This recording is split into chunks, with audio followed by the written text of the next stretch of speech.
আমরা আসিফ মাহমুদ, নাহিদ ইসলাম, মাহফুজ আলম, এই তিনজন তো আমাদের প্রতিনিধি। তারা তো এই কথা বলে যে আমরা ছাত্রদের প্রতিনিধি। তো তারা তিনজনই তো সবচেয়ে বেশি করাপ্টেড মন্ত্রণালয় হচ্ছে আসিফ মাহমুদের মন্ত্রণালয়।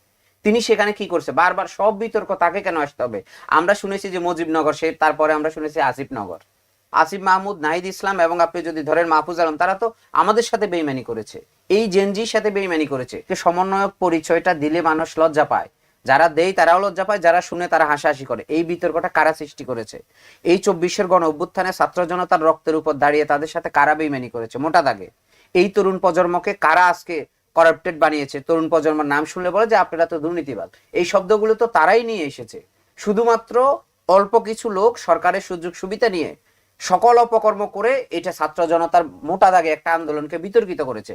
আমি আপনাকে বলি, আগামী দিনে যদি কখনো জনগণের সরকার প্রতিষ্ঠা হয়, তাহলে এই 24-এর গণ অভ্যুত্থানকে কারা বিক্রি করেছে, কারা তরুণ প্রজন্মকে বিতর্কিত করেছে, কারা দুর্নীতির দায় দুর্নীতি করেছে, সবগুলো আপনি দেখবেন যে বিচার হবে। আমরা মোটা দাগে বাংলাদেশ জন অধিকার পার্টির পক্ষ থেকে সরকারকে আমরা চিঠি দিব, আমরা দুদককে চিঠি দিব যে সত্যিকার অর্থে আমরা তো ভাই কোনো লাভবান হই নাই। আমরা তো আন্দোলন করেছি নিঃস্বার্থে, 71-এর যেরকম মহান মুক্তিযুদ্ধ হয়েছে। তো এখানে যারা আন্দোলনে এসেছে তারা তো কোনো রাজনৈতিক দলের এজেন্ট হয়ে আন্দোলনে আসে না। তারা বলেছে বৈষম্য বিরোধী ছাত্র জনতার প্ল্যাটফর্ম এটা। তো এই প্ল্যাটফর্মকে পরবর্তীতে পুরো প্ল্যাটফর্মকে আপনি বন্দি করে জাতীয় নাগরিক পার্টি একটা মাত্র পার্টি তৈরি হবে, এটা যদি জানতো মানুষ, মানুষকে আন্দোলনে আসতো। কিন্তু তাদের পক্ষ থেকেও তাদের যে আহ্বায়ক নাহিদ ইসলাম, সেও তো বলেছে এই কথাটা। উপদেষ্টাদের অনেকের দুর্নীতি, অনেকের অপকর্মর কথা উনি জানেন, বলেন যে এটা প্রকাশ করবে, এবং তাদের সেপিক চিঠির বিষয়েও নাহিদ ইসলামও কথা বলেছেন।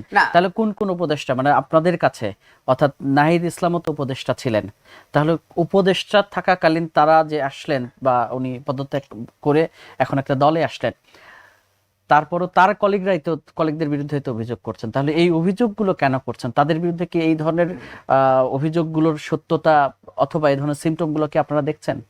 দেখুন সাগর ভাই, আপনি এখানে আমার মনে হচ্ছে যে একটা জিনিস ভুল বলছেন। সেটা হচ্ছে নাহিদ ইসলামকে আমরা এখন পর্যন্ত সরকারের অংশ হিসেবে ধরি, যদিও তিনি পদত্যাগ করেছে।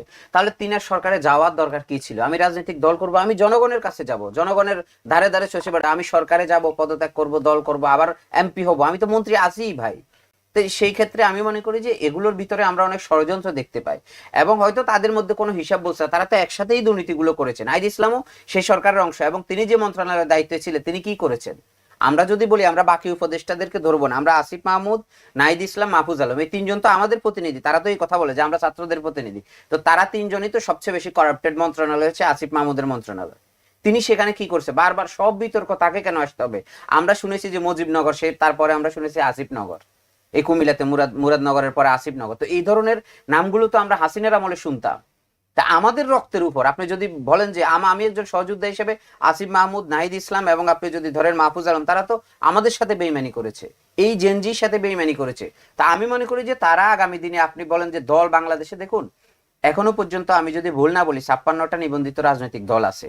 তো এইরকম একটা দল হিসেবে এনসিপি বেঁচে থাকবে, কিন্তু তাদের যে সুযোগ ছিল, মানুষ তাদেরকে যেভাবে গ্রহণ করেছে 5ই আগস্টের পরে, যে হ্যাঁ আমরা এই তরুণ প্রজন্মকে বিশ্বাস করি, তো তারা তো সেই বিশ্বাসটা রাখে না। সুতরাং এখন আমি মনে করি তাদের রাজনৈতিক দলের কলেবর এবং পরিধি আস্তে আস্তে ছোট হয়ে আসছে, এটা তারা বুঝতে পেরে তারা এখন আপনার ধরেন এই ব্লেম গেম খেলছে। তারা নির্বাচন কমিশনে আপনি দেখেন এই যে শাপলা প্রতীকটা, আচ্ছা, ওটা নিয়ে আমরা আসবো।